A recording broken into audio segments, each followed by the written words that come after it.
What is the funniest story you have ever read on Reddit? Last night, my wife's boss from her brand new job invited us over for dinner.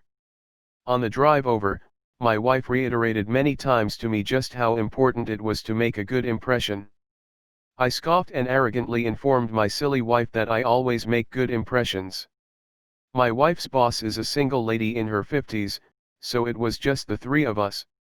We chit-chat over drinks and salads and seemed to really be hitting it off. She laughed at my well-timed, perfectly appropriate jokes and my wife seemed pleased.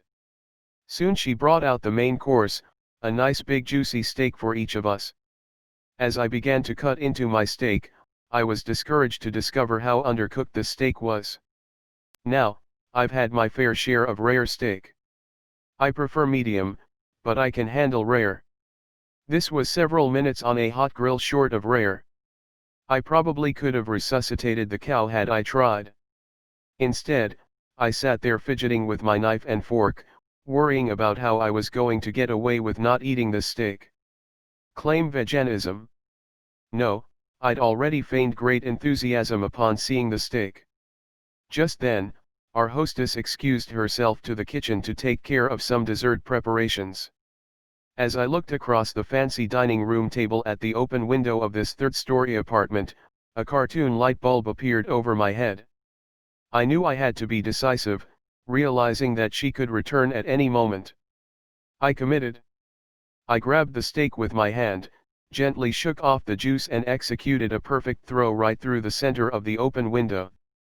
Here's the big time FU. The window wasn't open. It was the cleanest fricking window you've ever seen in your life. That is, until my mostly raw slab of steak slammed up against it and slowly slid down, leaving a trail of bloody juice in its wake. My wife, whose steak was a nice medium rare and was unaware of my predicament, turned, jaw dropped, and stared at me like I was an alien from another planet.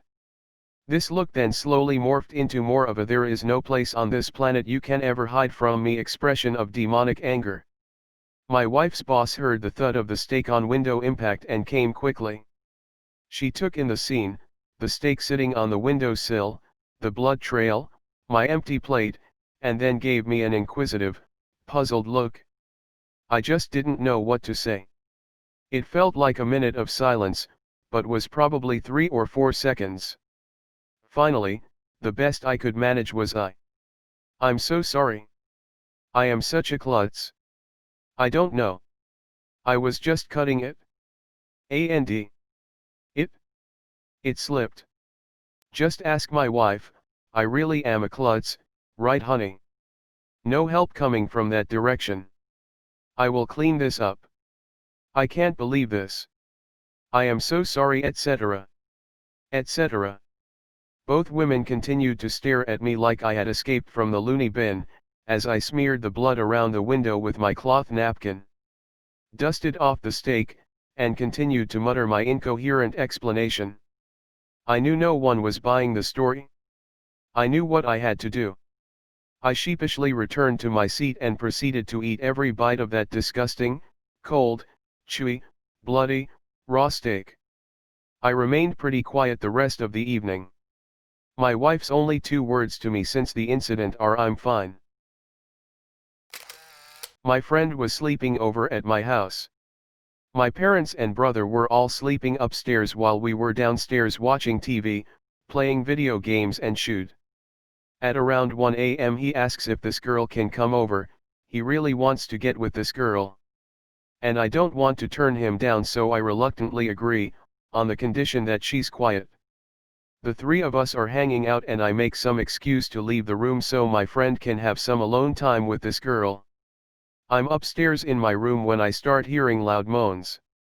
This is bad news for me, but great news for my friend. He's losing his virginity to a girl he really likes. I hear stirring in the next room and I know that their bout of loud lovemaking has woken my parents. The last thing I want is for my confused father to walk in on my friend frocking this girl in my basement. What do? I go to Pornhub, click on the first video I see, crank that shit to 100 on my speakers and let it play for the 3 minutes that my buddy ended up lasting. My dad ended up coming into my room, discovering the source of the noise. I even threw in some fapping motion under the covers, and awkwardly leaving. My buddy ended up having the best frocking time ever bro, but Jesus, there were some awkward glances exchanged between my parents and I the next morning. This happened a good long while ago now, so not really today.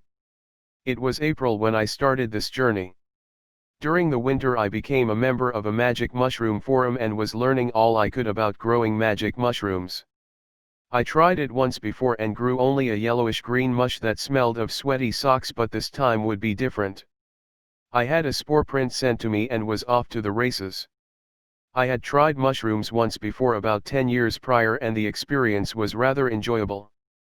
I have had way too many bad experiences with LSD to ever think about trying it, and from what I remembered the mushroom experience was much less chaotic and harsh for me than the majority of my acid trips had been. After following every tip I could gather and about a month and a half of waiting, I have viable mushrooms drying in the food dehydrator. The whole journey, from spore print to fruit, was done for reasons I don't yet have a great grasp on. I was thinking at the time that growing them would impart some spiritual meaning into my experience. It had been a long time since I had taken any illegal substance and I wanted it to be special in some way. Growing them myself was an attempt at providing that, I guess. The night I took them I really wasn't planning on doing so. I was bored out of my wits and chatting with online friends. I told them I was going to eat my mushrooms but didn't know how much to eat without a scale. I took a few pics of my intended dose and posted them and immediately got advice to cut that dose in half. So, with my wife asleep, I went down to the kitchen, and made a concoction of purple slushy and powdered mushrooms and gulped it down. I came back up and told the chatters that the deal was done and that I was taking shower and would be back once the fun started. In the shower about 5 minutes when I felt a rush like consciousness was being pulled away from my body. I was fighting to keep it with me. It felt as though as I had let it fly away I would have had a full out-of-body experience, but for some reason I felt compelled to hold onto it. I quickly turned off the water and looked down at my feet. They seemed miles away. That is when it hit me that the shrooms were kicking in. Out of the shower and I put on the same clothes I came in with and headed upstairs. The shower is in the basement of the house and there is a door at the top of the stairs. Opening the door, the light from the kitchen blasted my eyes and I got a good gauge of how far along in the experience I was. I would see that the kitchen floor looked smooth and had a liquid-like texture. But before I could survey any more my black cat ran down in the basement. I didn't want to forget about him down there, and it never really thought that I could just leave the door open, and shoo any members of our herd that wandered down there after my trip. I trudged down the stairs after him and scooped him up and started back up the stairs. Halfway up, a brown blur flew down the stairs as another cat dove to the basement. I tossed the black one in the kitchen and went after the brown one. While picking up brown one, the black cat came back down the steps again and I scooped him up too. Now I am carrying 2 cats up the stairs.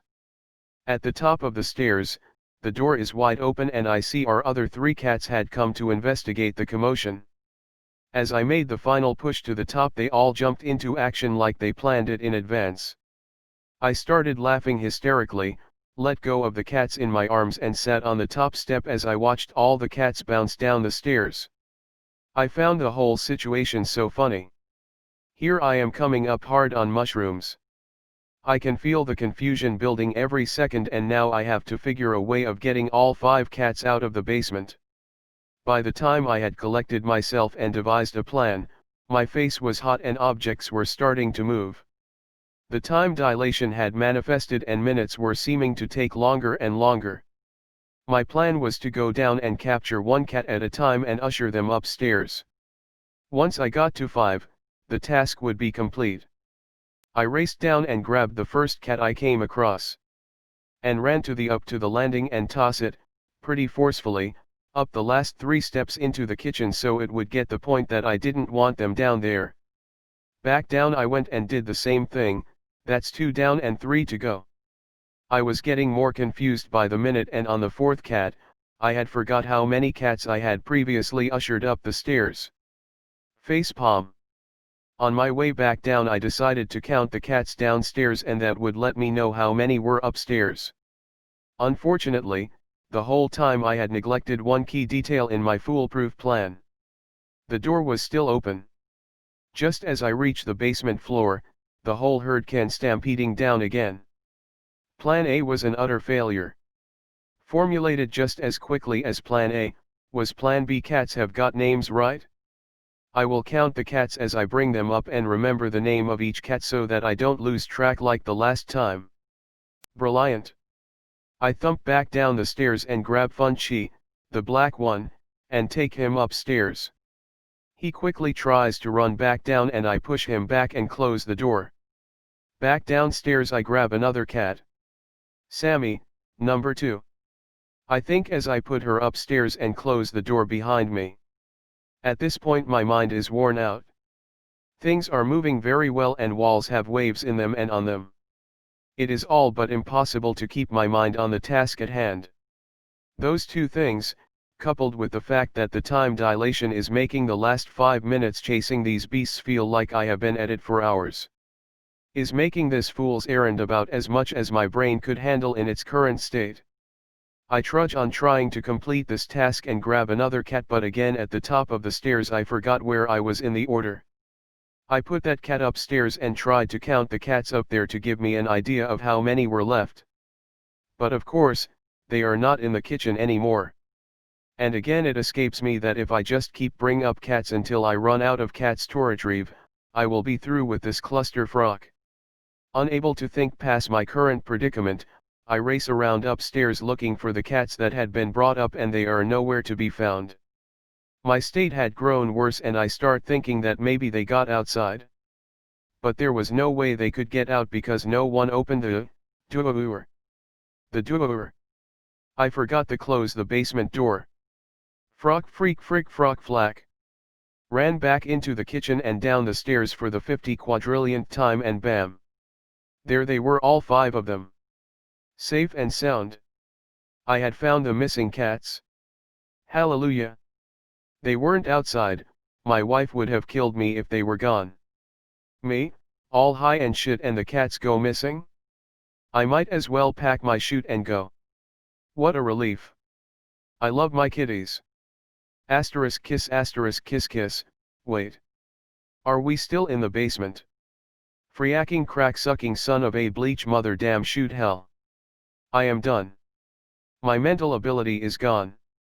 Each trip up and down felt like an eternity. I had only just enough energy left to get upstairs to the couch. I kneel by the couch and think about what I am going to do. I am mentally exhausted because apparently, counting to 5 is impossible while on mushrooms. My mind racing to come up with a solution to this impossible problem, and never once did I think of just leaving them down there, until they found something more entertaining to do than drive me out of my freaking mind. The white flag was up. It was over. I needed the big gun. It was 2 or 3 a.m., and she had to get up and go to work in the morning, but I had no choice. I needed an adult. I have to wake my wife. She would make it all better. She will tame those damn hellions and all will be fine, but it wasn't fine. I went upstairs to our room and woke her in the gentlest way possible. By jumping on the bed and yelling help. I took mushrooms. 5 cats in the basement and I can only count to 4. Not the way I had envisioned it going down in my head, but I was happy to get that much out without forgetting the reason I woke her up in the first place. Sleepily she marched down the stairs and I lead her to the kitchen where the basement door was still wide open. All I could do was stand at the door and point down the stairs. I think I may have whimpered a little too with my gesture. She was not amused. I thought I was finally going to get closure. She would get the cats from the basement and I would be saved, but no. My savior turned to tormentor as she said the only words in the world that could crush me into an even more pitiful state. Well, go get 'em, she said. She didn't understand that I was fighting this fight for what seemed like days now, and wanted nothing more than to curl up in the corner and cry until I fell asleep. She had no clue how close I was to a breakdown. Tears welled up as crossed the threshold of the basement door and descended again into my personal hell. I scooped up a kitty and carried it slowly upstairs, setting it on the kitchen floor. 1. My wife said in a long drawn-out voice like she was talking to a 2-year-old. Back down I went and grabbed up another bundle of joy, and slinked up the stairs only to be shamed again by a long drawn-out 2. By the third cat, short audible poo sounds were coming from me as I was almost to the breaking point. My wife had begun to laugh at me, and seemed to laugh harder each time I came up, even more beaten than before. When the last cat came up I was greeted by a sighing 5 and a now was that so hard from my wife. I tried to apologize but she waved me off with a stern "we'll talk about this in the morning" and walked upstairs to bed. The cat ordeal was over but the trip was far from it.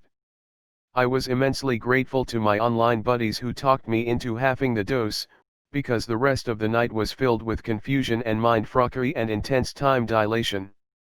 Not really a bad trip as bad trips go, but not at all enjoyable.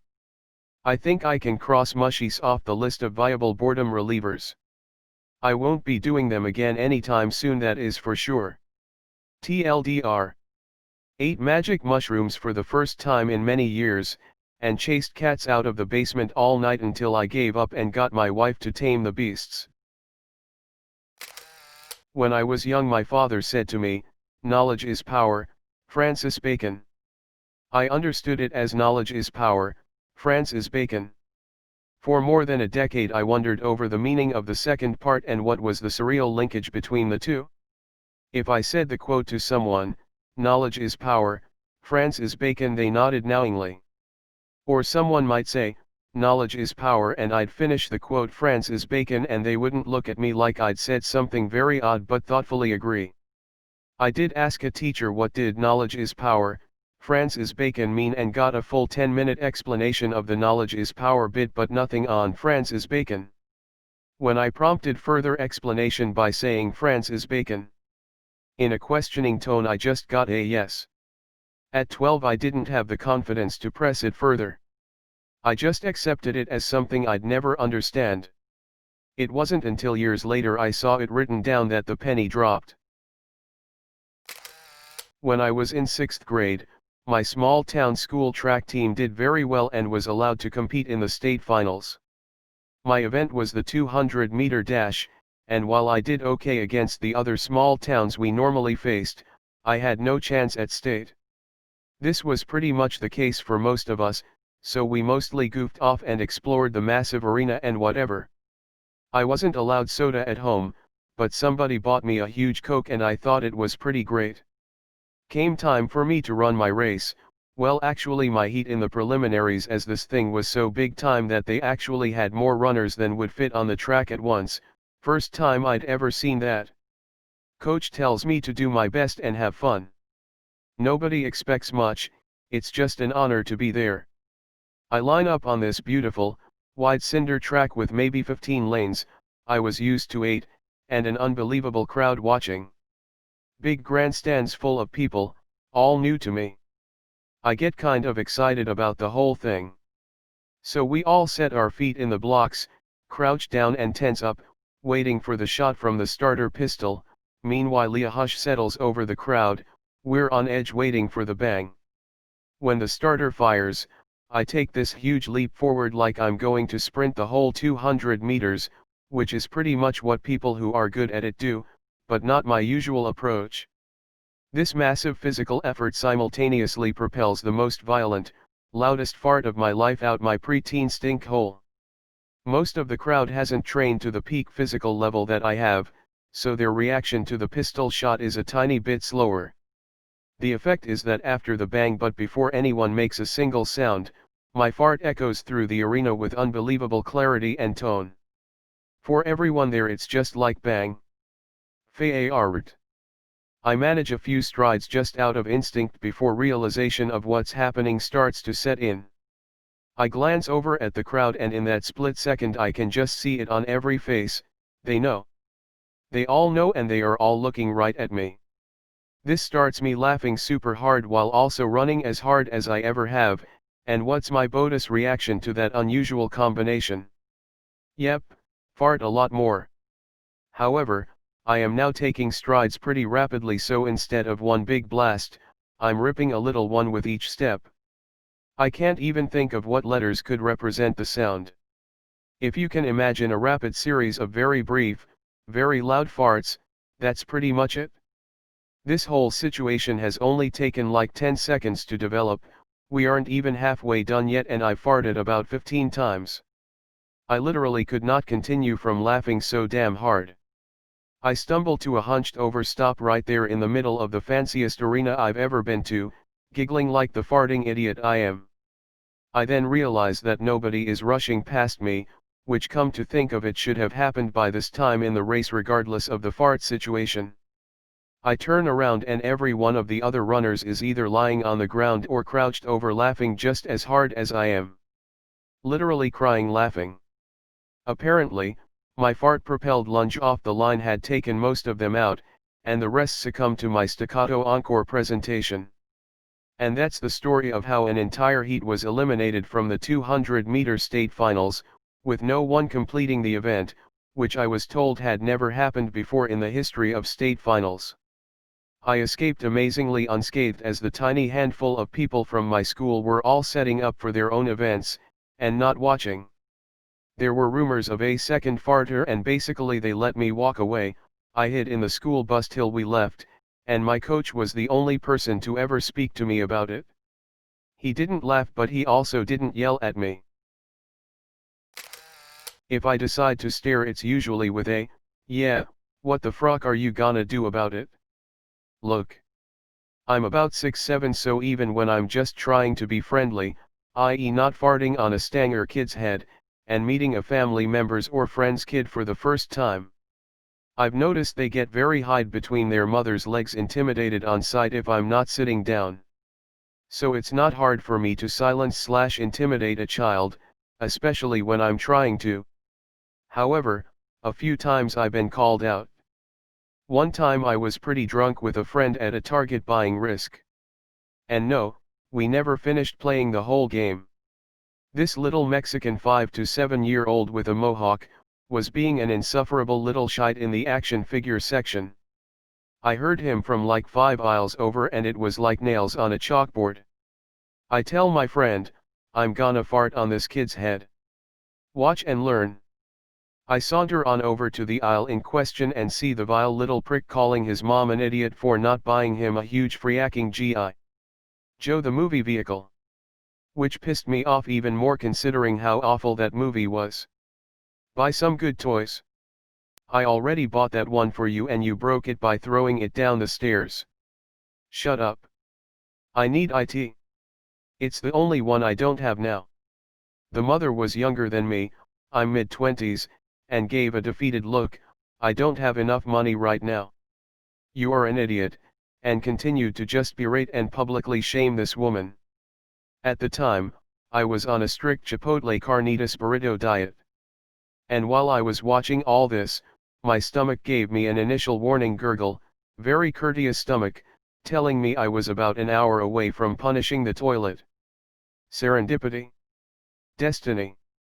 I inch a bit closer to my prey, inspecting some wrestling toys and pondering the weird homoeroticness of the whole sport in general. The kid shouts, "Frock you, I hate you." The mom rolls her eyes and turns her back to the kid to ignore him. And could you believe it, the kid gets on his hands and knees and starts taking the toy out of the box. "It's go time, motherfucker." I position my back towards him and at this point am like 2 feet away from him. His head is down, getting frustrated with those goddamn twisty tie things, and I go for the kill. I bend down to reach for the one of the toys on the lower shelf. At this point, my ass is inches away from this kid's head. Now, generally speaking, the best way to go about this is to act casual, drop your belly bomb, then walk away after a few seconds like nothing is out of the ordinary. I usually go one aisle over and listen to the kid's reaction in delight. However, today I couldn't help myself. I have my head tilted back looking at this kid out of the corner of my eye, to ensure accuracy. I'm so close that from a distance it looks like I'm about to sit on him. My friend sees this happening and can no longer contain himself. He's covering his mouth, but his hee-haw hyperventilating donkey chortle is fairly audible over the late 90s pop music playing on the loudspeakers.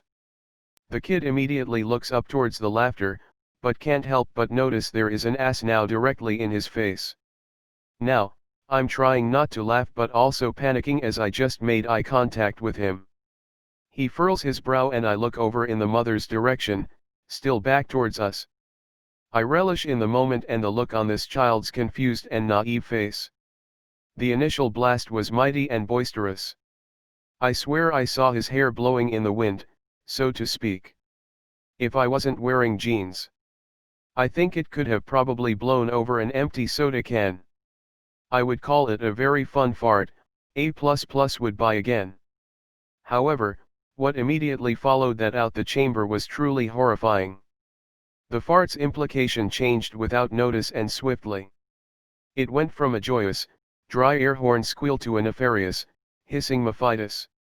I think the little moppet noticed the hateful metamorphosis before even I did, because he wrenched his neck violently trying to get away from the personified evil being fumigated into his soul. Because of his positioning, hovering over the goy, hands, and knee, it was all in vain as the only way out was forward, and forward would mean certain death. I had positioned myself well on the higher ground, free to escape or relent at any time and him, poor and immobilized, biding his time until the cruel attack was over. Obviously, this child needed to reread Sun Tzu. In total, it lasted about 4 seconds but for that kid, it must have seemed like time was frozen. The long-term severe brain damage which he no doubt suffered, only added to that effect. When I finished with my business, i.e. forcing a little boy to huff my farts, there was a silent, pregnant pause. The kid was clearly shocked and stunned. No one had ever stood up to this dwarf sociopath in his whole life. I had taken the words out of his mouth and filled it with fart. I make my move first, picking up the toy I was reaching for off the low shelf, take a few steps forward and stare at it for a few seconds. On to alligator, the only thing the kid could manage to do was burst into tears. My friend senses danger, the jig is up and his head darts for cover. The mom turns around to see her kid with an open toy, crying on the floor and me minding my own business. She walks up to him and asks what's wrong but the kid can't speak. All he gets out is, "Bawiva wafart bawiva." It took every fiber in my body not to laugh. I put the toy back on a middle shelf, turn around, give a final nonchalant look-see and then begin to take my exit. Sensing that his assailant was getting away scot-free, he somehow managed to compose himself for a moment. He shouts, "He farted on me." I could feel him pointing at me but I continued to act like I was just browsing. I was almost around the corner when the mom goes, "Excuse me, sir, sir." I turn around nonplussed, who? Me. While pointing to myself. Yes. Did you just fart on my son? Weighing my options, I played dumb. What? I mean, I did fart. On my son. Well, I mean, technically speaking, I mean, what is on? Why did you fart on my son? At this point the little kid has the look of schadenfreude on his face, happy to see me in trouble. Freak you, I'm a man. I will fart on you if I please. I turn my attention to the little kid and stare at him. Because the whole store could hear him being a little, rotten asshole to his mother, so I thought I'd come over here and treat him like one. The mom looks at me, her son and the scattered G.I. Joe /wrappers box on the floor. The mom is puzzled as to what to do and says, just go. That's my cue. I turn around, walk away with little extra step. I look up to see the black orb of security cameras and all the stories on Reddit about unjustly having to register as a sex offender flash before my eyes. As soon as I turn the corner, I book it outside as fast as I can while dialing my friend. Like a true friend, he is right out front with the engine running and Risk in the trunk. We laugh on the car ride back about the whole scene. With a slight hint of seriousness in his tone, my friend asks me, "Do you do that a lot?" "Ah, not that much. Like once every 6 months or so." We both knew I was lying. We got to our other friend's house, played Risk until 4 in the morning while drinking scotch. Overall, I would say it was a pretty good day. Had this one guy, complete novice. However, he'd been out and bought all the equipment, and not cheap stuff either. He had custom-sized fins, a good quality regulator, the works.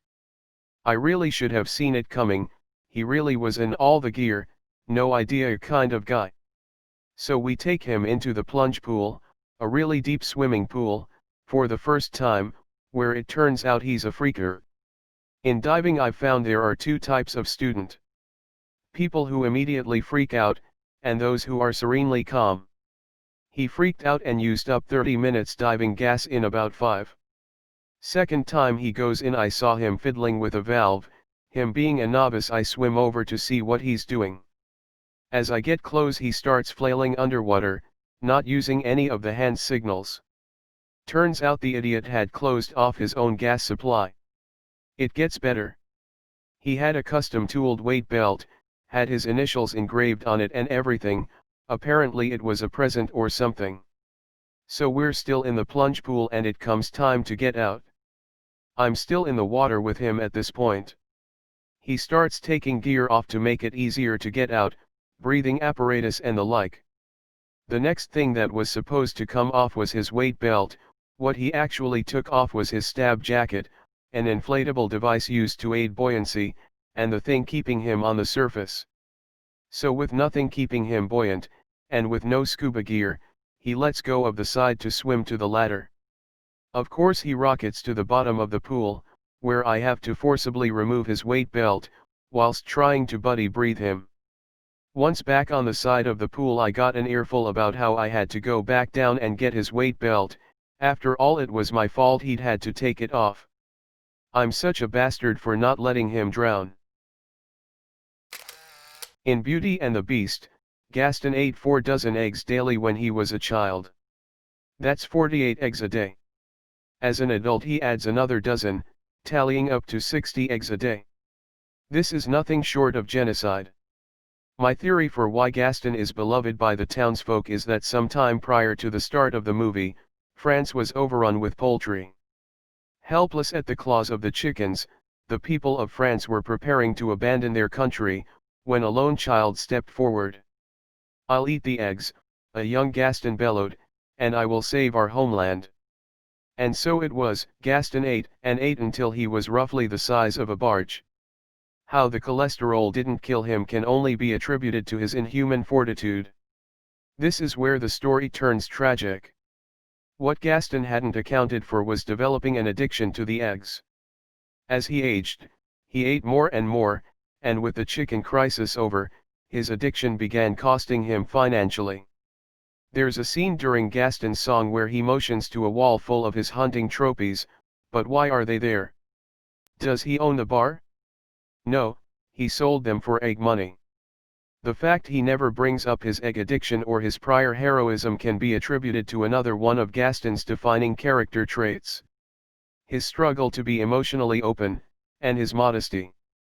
It's not easy being the man who saved France. I think the saddest scene is when Belle shows Gaston the book, and he holds it upside down. See, Gaston seems brutish, but remember, his entire childhood was spent eating eggs. He didn't have time for an education, he sacrificed his upbringing for his countrymen. He can't even hold a book correctly. What Gaston wants to say, what he's struggling to articulate, is "Belle, I'm dying. A lifelong diet of a quite frankly insane number of eggs has left my body bloated with tumors. Before I shove off this mortal coil, I want children, who might experience a world without the oppression I have suffered." Belle cruelly mocks him, which goes to make you wonder who the real beast is. When Gaston sees the beast in the mirror, 2 thoughts run through his head. First, he sees his countrymen in danger once more, and despite being riddled with egg tumors, wants to lead the masses to one last charge of glory since fighting for France is all he knows. Second, he realizes Beast's head is about a month's worth of egg money. So he sieges the castle, and in one of Disney's most tragic moments, plummets to his death. Another reason Gaston wants to marry Belle is because, as mentioned above, all he knows how to do is to fight for France and its people. Gaston saw Maurice as a genuine danger, and he's not wrong. Consider the hellish contraption Maurice created. One look at that war machine and Gaston hatched a plan: marry Belle, and get close enough to Maurice to talk him down. Mind you, he did love Belle, and wanted to be the father of her children, but the danger presented by Maurice forced his plan into action immediately. When that fell through, he had no choice but to throw Maurice in the asylum, something marrying Belle would have fixed since he once again be close enough to Maurice to influence him. All in all, the failure was one of articulation. As a man that has reached the ripe old age of 48, I can promise you I have seen some shoot go down. This one totally takes the cake for me though. I was waiting out front of a truck stop back in the mid-80s. Sitting on a park bench with a guy that had a big Rottweiler kinda dog on a leash with him.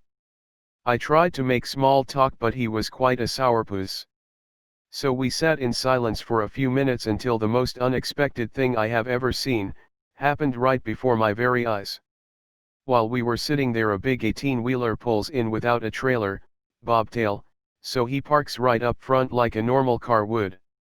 Inside the cab of the truck with the driver is a little monkey. The dance for the organ grinder kind. I think they are called rhesus monkeys perhaps.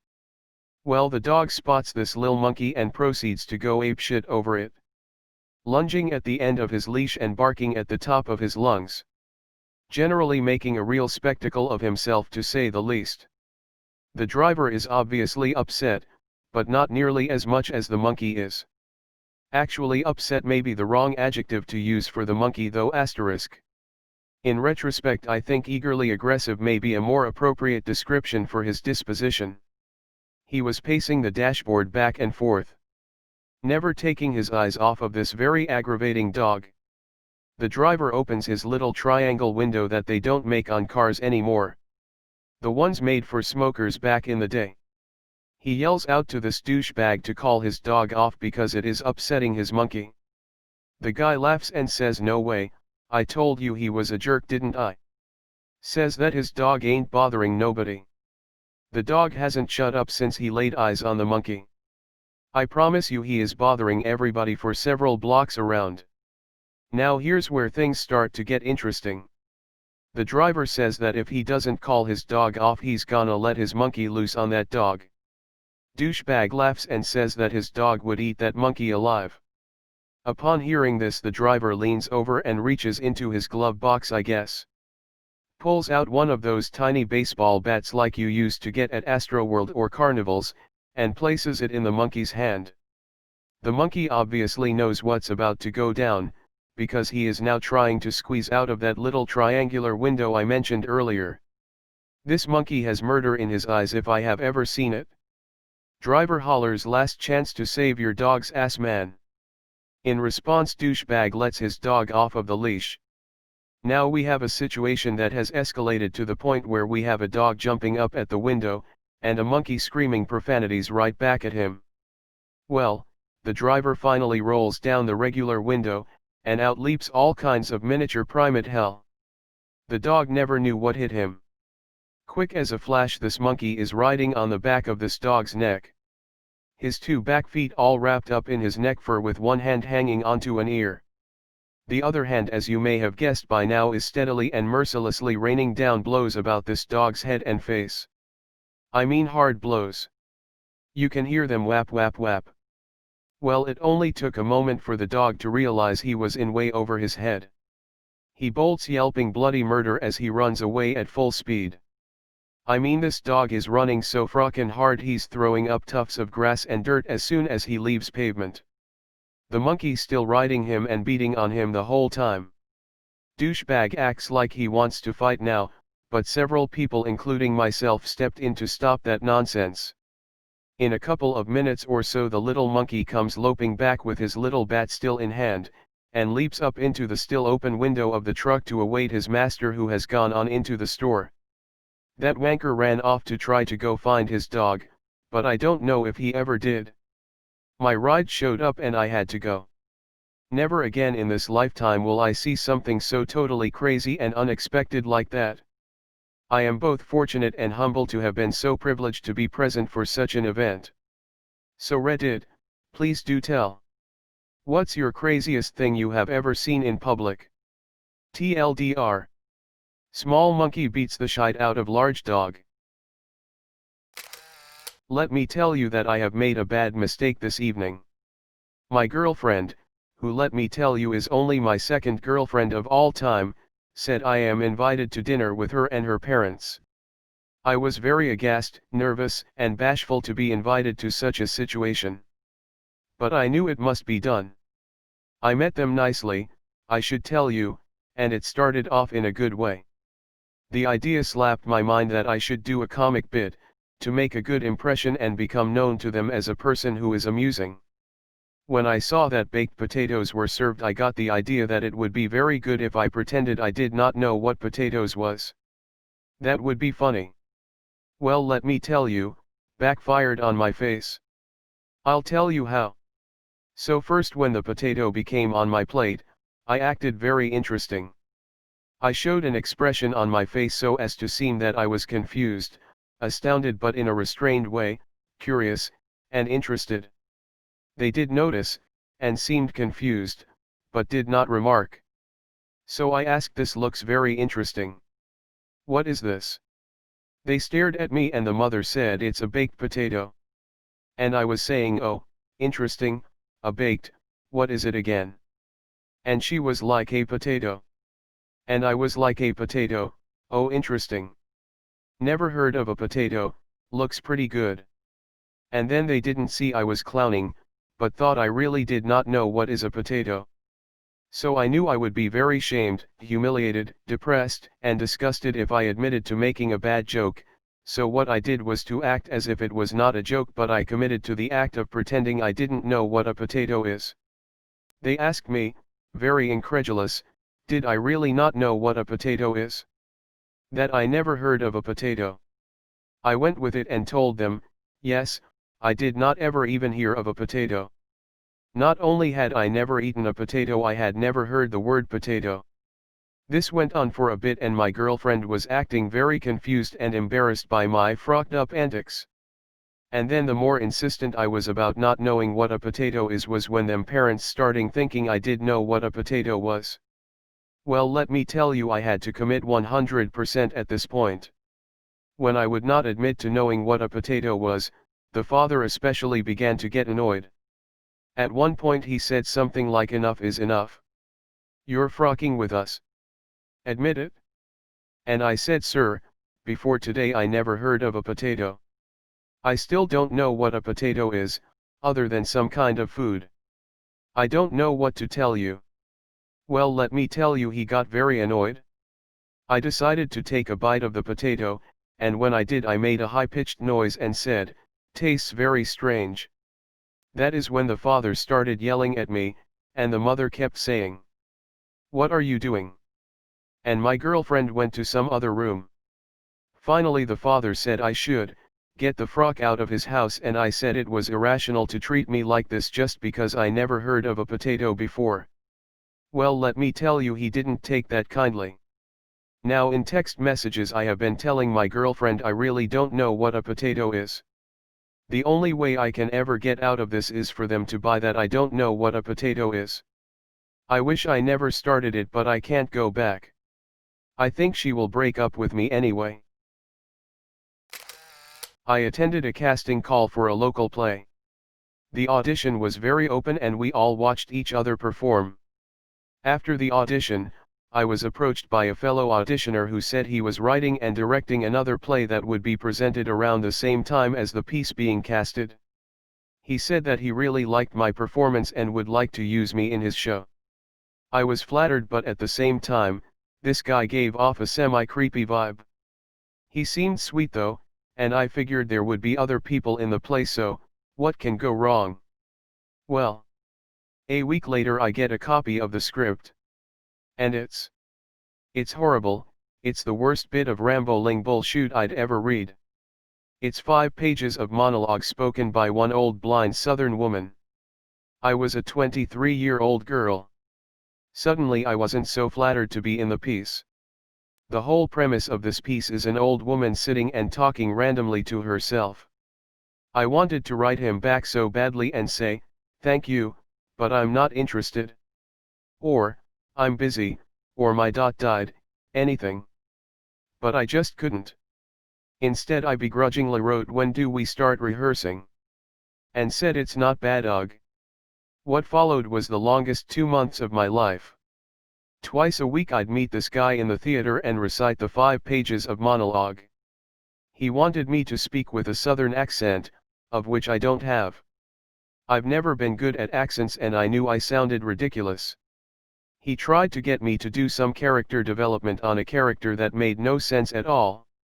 I'd ask him questions like, "So if this woman is born blind, how does she know what the color yellow is enough to be obsessed with it?" And he'd respond, "Well, how do you think she'd know? That's not a frocking answer. Your play doesn't make sense." He'd say things like, "Let's put a suitcase on the floor next to you." And I'd say, "Why?" And he'd just say, "Why do you think she'd have a suitcase? OMG. WTF. Anyway. Cut to the end. Night of the performance, I'm backstage, dressed convincingly like an old woman, complete with stage wrinkles. And the director comes backstage and says, "You don't have to go on if you don't want to." I'm like, "What?" I peek around the curtain and there isn't a single person in the audience. I said "Frock it" and went out on stage, recited my damn lines, and left. TLDR. Got asked to be in a play. Spent 2 months working on the worst play I've ever read. Performed to an empty room. Sorry it was so long. As a bagpiper, I play many gigs. Recently I was asked by a funeral director to play at a graveside service for a homeless man. He had no family or friends, so the service was to be at a pauper's cemetery in the Kentucky backcountry. As I was not familiar with the backwoods, I got lost, and being a typical man I didn't stop for directions. I finally arrived an hour late and saw the funeral guy had evidently gone and the hearse was nowhere in sight. There were only the diggers and crew left and they were eating lunch. I felt badly and apologized to the men for being late. I went to the side of the grave and looked down and the vault lid was already in place. I didn't know what else to do, so I started to play. The workers put down their lunches and began to gather around. I played out my heart and soul for this man with no family and friends. I played like I've never played before for this homeless man. And as I played Amazing Grace, the workers began to weep. They wept, I wept, and we all wept together. When I finished I packed up my bagpipes and started for my car. Though my head hung low, my heart was full. As I was opening the door to my car, I heard one of the workers say, "Sweet Mother of Jesus, I never seen nothing like that before and I've been putting in septic tanks for 20 years.